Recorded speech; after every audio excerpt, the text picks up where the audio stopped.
Paris, France. It's the fashion capital of the world.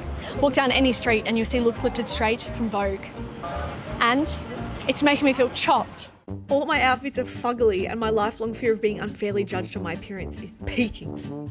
Okay, I've left the house and there's even like a little kid staring at me thinking, who is that beast in that khaki getup? I don't know if this is my negative self-talk, but I actually don't think it is. I think that people are looking at me like, you don't belong here. Thankfully, French people are famously direct, so I scouted for some honest opinions. I need you to be 100% honest. Yeah. Can you please tell me what you think of my outfit? Well, it's nice. No, actually. Your outfit? Be honest. It's cool.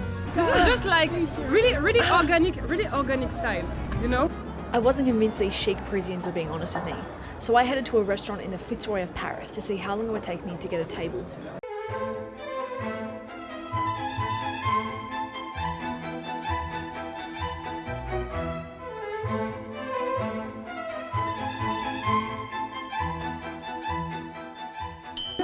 One table s'il vous plaît? Inside, outside. 5 minutes, and she instantly clocked that my French was straight out of Duolingo. I couldn't endure a week in Paris under these conditions, so I hired a stylist. Could she teach me how to become Parisian? If you saw me walking down the street, what would your initial vibe be? Yeah, a bit like what happened in your life.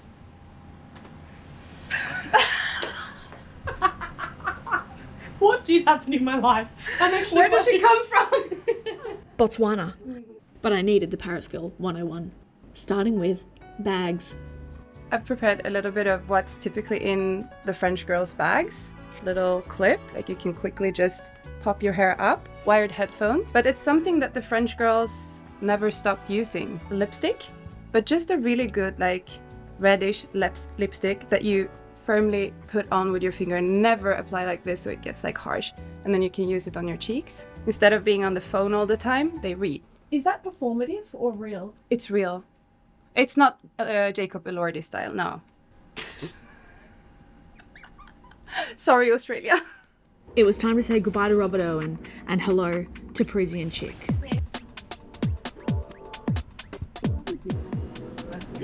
Kind of feel like the guy from Talking Heads. Yes. Sexy, but not too sexy with the G. What is the take on nipples in Paris? Good. Good? Yes. Very free to nipple. We're embracing our natural features. Then we found her. Yes. You look amazing. Do you feel amazing? I do. Yeah. And would you tuck this under here, or is that Jacob vibes? Yeah, no. We would have it in the bag. We just put it up when we actually want to breathe. I was finally a bona fide Parisian diva. So it was time for a restaurant rematch. You just walk in very comfortable. No, not too much. Just a normal walk. Just a normal walk, but yeah, keep like that up. Head up. Head up. Use it. Bonjour. Bonsoir. Au revoir. Merci. Success. We scored the best seat in the house. And all it took was reinventing my entire personality.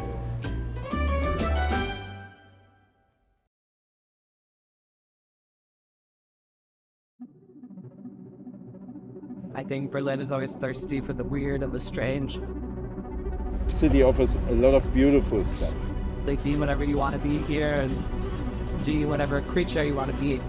Really special moment in my life where I felt like I found a place that allows me to be free. Once you've lived here long enough, you can't live anywhere else. Berlin is full of stories.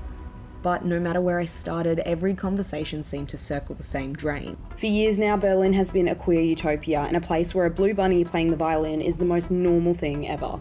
But the far right is enjoying its strongest electoral support in Berlin since the end of the Second World War. And as it often goes, the arts and queer scene have been noticing it for a while. Do you feel like Berlin's changed in the last few years?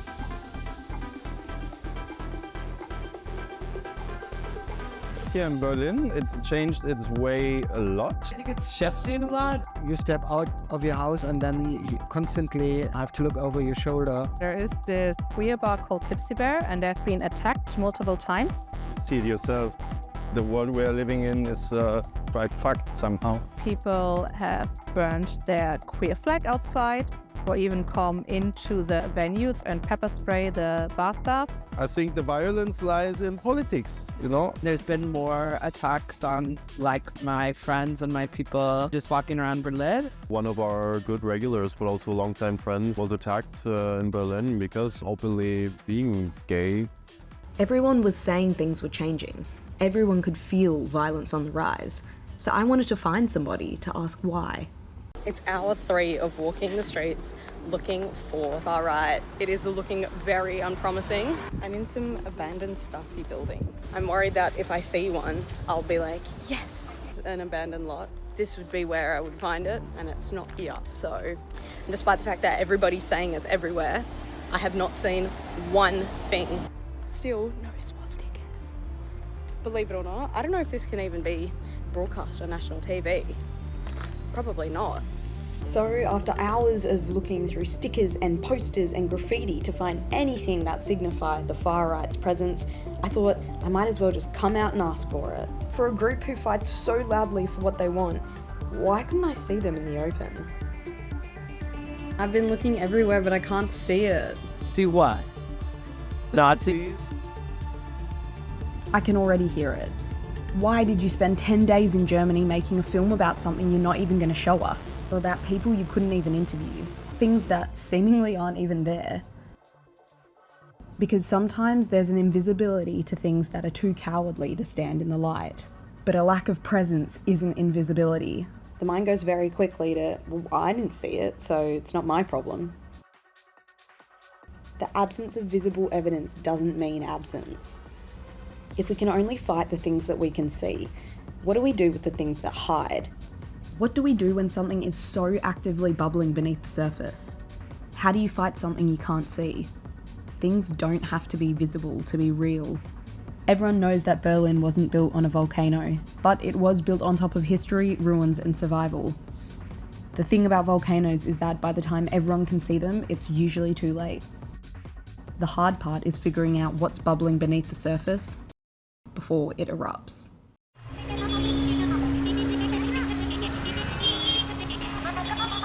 you trust me? Yes, I trust you! It's fucking so cool! I'm in the biggest slum in all of Asia. Yeah, baby! Bhaiya, kitna paisa hua? Kitna meter hua? This is Dharavi, where over 1 million people live. A billionaire has just got the rights to rebuild it and turn it into expensive towers. Meet Kashif. In India, everyone is in a hurry, as you can see, but no one reaches on time. He's lived here his whole life, and he doesn't like that idea. And I want to find out why.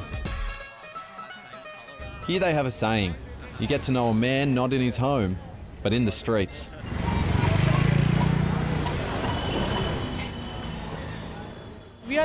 We have our own ecosystem in Jayden. Like we have schools, industries, businesses. In fact, we have created our own jobs. We have created our own business. Now I feel proud that yes, I'm staying in one of these slums. We are resilient. We are not beggars.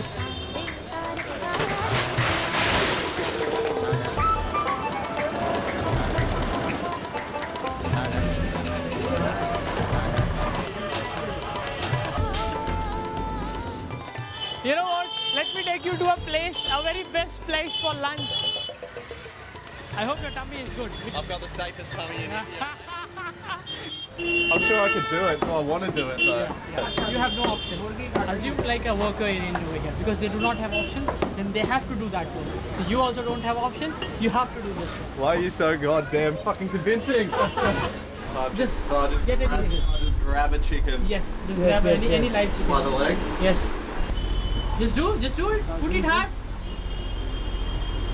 So how much size you need on your plate? Bang. Bang, bang, bang. Bang, bang. What's your favourite thing about living in the slums? Most probably the chaos, the chaoticness, and the silence will start killing you. No honk, no crowd, no people whispering, murmuring and all that will be left.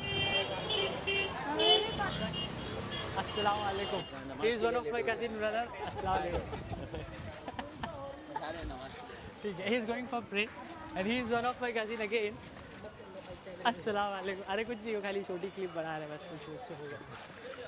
Basically, he is really very rich guy, huh? The moment I start walking on the roads, they'll just wave at me, and that makes more comfortable to be in this place. The day it will be all extinguished, it would be so hard. Alright, bye everyone! I went into Dharavi to try and understand why someone would care so much about a slum. And I left wondering why I even tried to understand in the first place. I'll never feel Kashif's love for chaos, just like I'll never feel a billionaire's desire to make more money. But I have spent 2 days with Kashif, and what I learned was that what we call a slum, he calls home, and it means something to him. So you see this thing, T. So this is the real thing which I love to live in. You know, if anywhere I'll go, I won't find this thing. T.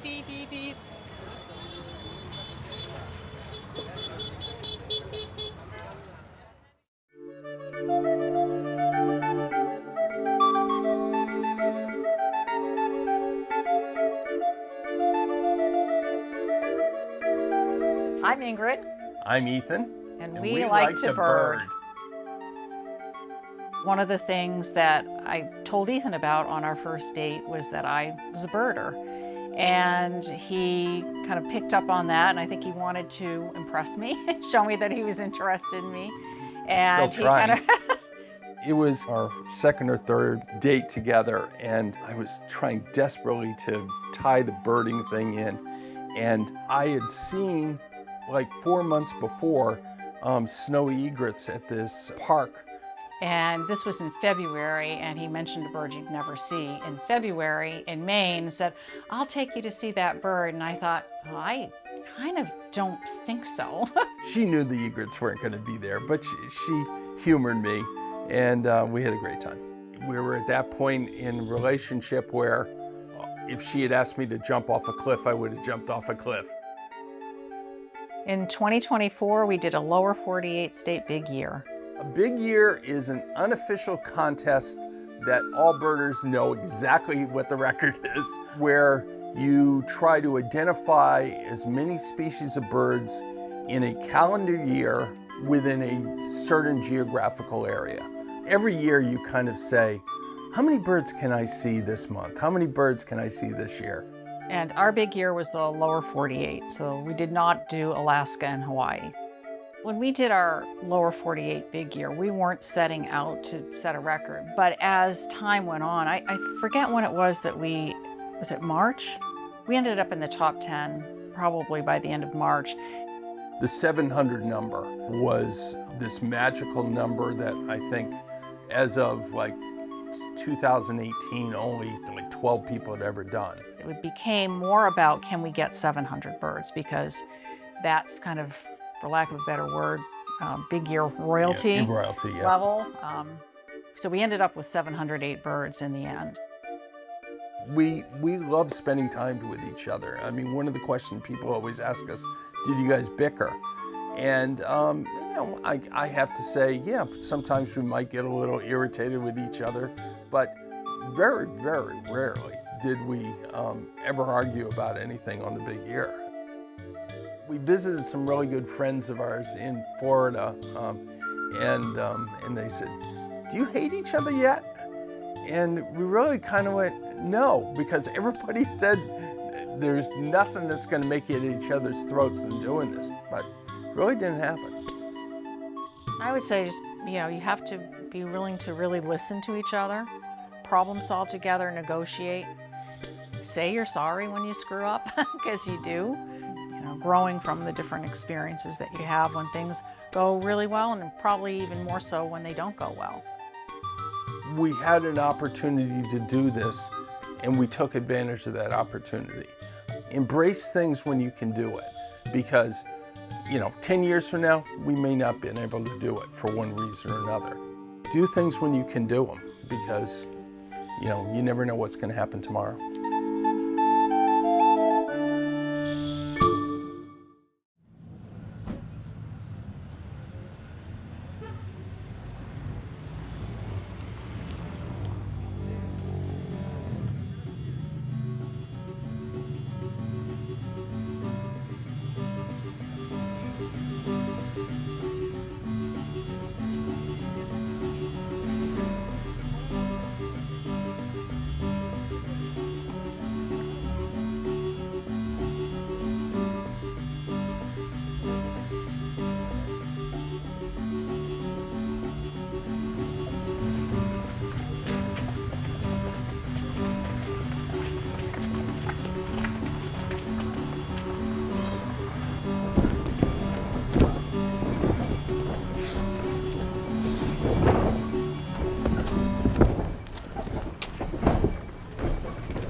Primer día que me subí al ring a entrenar, lo he tratado de hacer con mucho amor, con mucho deseo.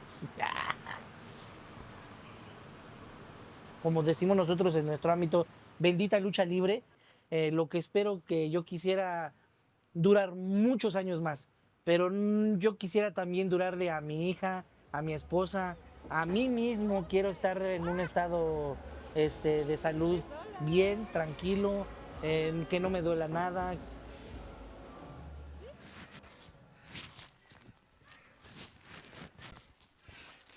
Porque me gusta disfrutar, hacer enojar a la gente. De que a pesar de que eres rudo, a pesar de que tú eres el más maldito de ahí, de que tú le pegas al... a pesar de eso, te siguen apoyando, te siguen motivando a que Chamuel siga creciendo como rudo. Eso es lo que me encanta.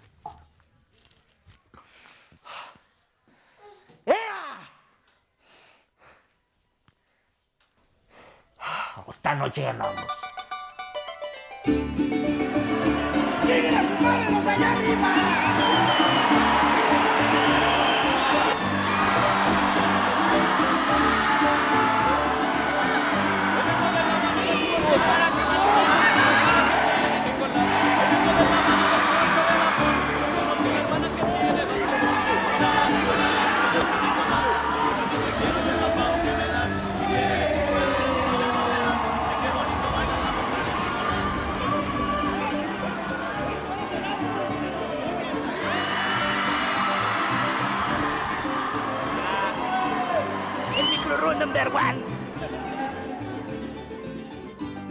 Todo el flowcore de la gente que te está bucheando, que te está apoyando, los niños que están en el pasillo pidiéndote autógrafos, un abrazo, un saludo.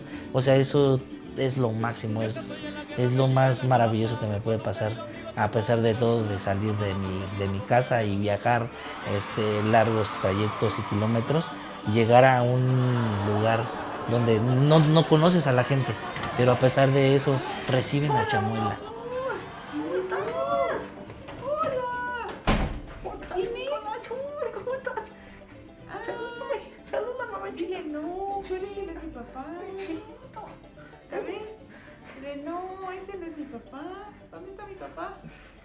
Es muy padre saber manejar ese del lado de dos vidas, de ser un villano a ser una persona de casa, un padre de familia, sí.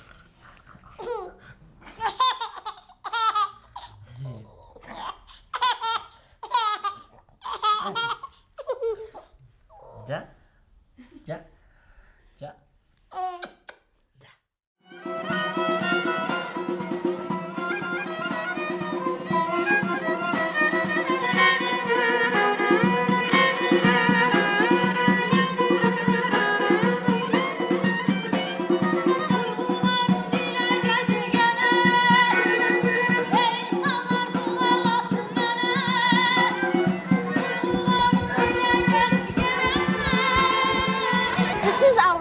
Baku.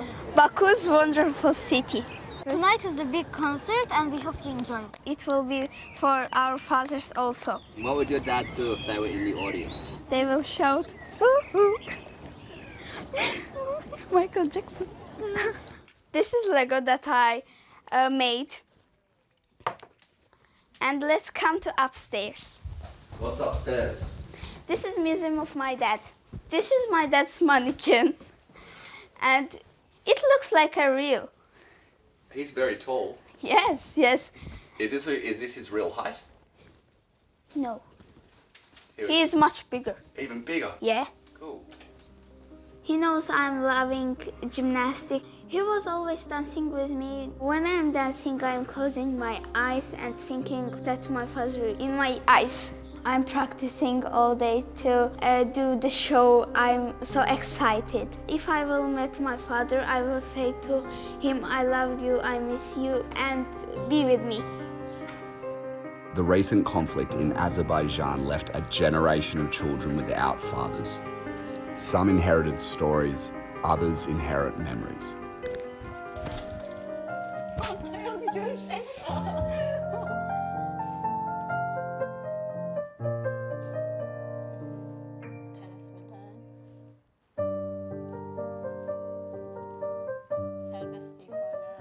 I sold all of my paintings to buy this piano for myself.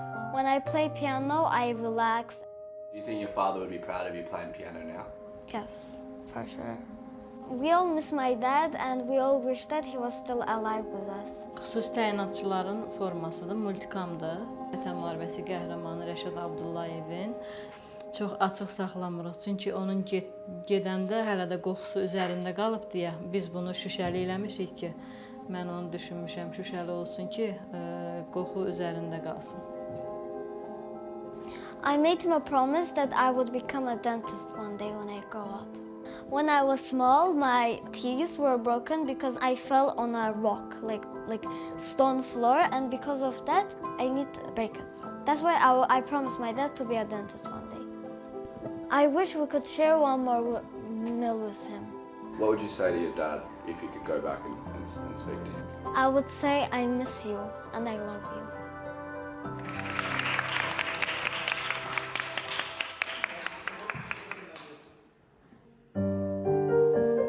There should not be war at all in the world because you need to grow strong.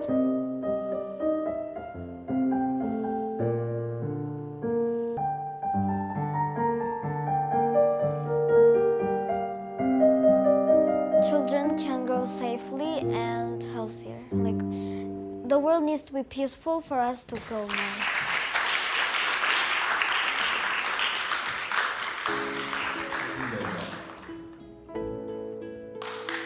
Don't be sad, always be happy, always be kind, and make people happy.